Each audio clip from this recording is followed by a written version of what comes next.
പെങ്ങടെ കുഞ്ഞിൻ്റെ ബർത്ത്ഡേ വന്നു കഴിഞ്ഞാൽ മാമന്മാർക്കായിരിക്കും ടെൻഷൻ മൊത്തം.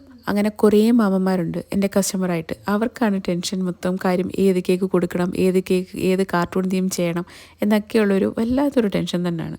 അപ്പം ഈ ഒരു കേക്കിന് എനിക്ക് ഓർഡർ തന്നത് സാദിക്കായിരുന്നു കേട്ടോ. സാദിക്കിൻ്റെ സിസ്റ്ററിൻ്റെ കുഞ്ഞിൻ്റെ ബർത്ത്ഡേക്ക് വേണ്ടി തന്നൊരു ഓർഡറായിരുന്നു. അപ്പം ആദ്യമേ പറഞ്ഞിട്ടുണ്ടായിരുന്നു മോന് 3 വയസ്സാണുള്ളത്. അപ്പം ആ ഒരു 3 വയസ്സുള്ള കുഞ്ഞിന് വേണ്ടിയിട്ടുള്ളൊരു തീം. അപ്പം ഞാൻ അവനോട് ചോദിച്ചിട്ടുണ്ടായിരുന്നു ഇഷ്ടപ്പെട്ട കാർട്ടൂൺ ഏതാണെന്ന് അറിയാമോ എന്ന് ചോദിച്ചിട്ടുണ്ടായിരുന്നു. പക്ഷേ അതറിയത്തില്ല, ഏത് കാർട്ടൂണാണ് കാണുന്നതെന്നൊന്നും അറിയത്തില്ലല്ലോ. മാത്രമല്ല ഇന്ന് കാണുന്ന കാർട്ടൂണാണ് നാളെ കാണുന്നതെന്ന് പറയാനും പറ്റത്തില്ല. കാര്യം ഇവിടെ ഒരാളുണ്ട്, ഇവിടെ അവൻ ചിലപ്പോൾ പാവ് പെട്രോൾ വെക്കും, അല്ലെങ്കിൽ മാഷ കാണും. ഇപ്പം കുറേ നാൾ മാഷ കണ്ടുകൊണ്ടിരുന്ന ആൾ ഇപ്പം പാവ് പെട്രോളിൻ്റെ ഫാനാട്ടോ. അങ്ങനെ ഓരോന്നും മാറിക്കൊണ്ടിരിക്കും. അപ്പം നമ്മൾ ഉദ്ദേശിക്കുന്ന തീമായിരിക്കത്തില്ല അവരുദ്ദേശിക്കുന്നത്.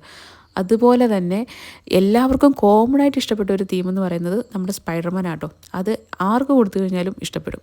അപ്പോൾ അതുകൊണ്ട് തന്നെ സ്പൈഡർമാൻ ആട്ടോ അവസാനം കൺഫേം ചെയ്തത്.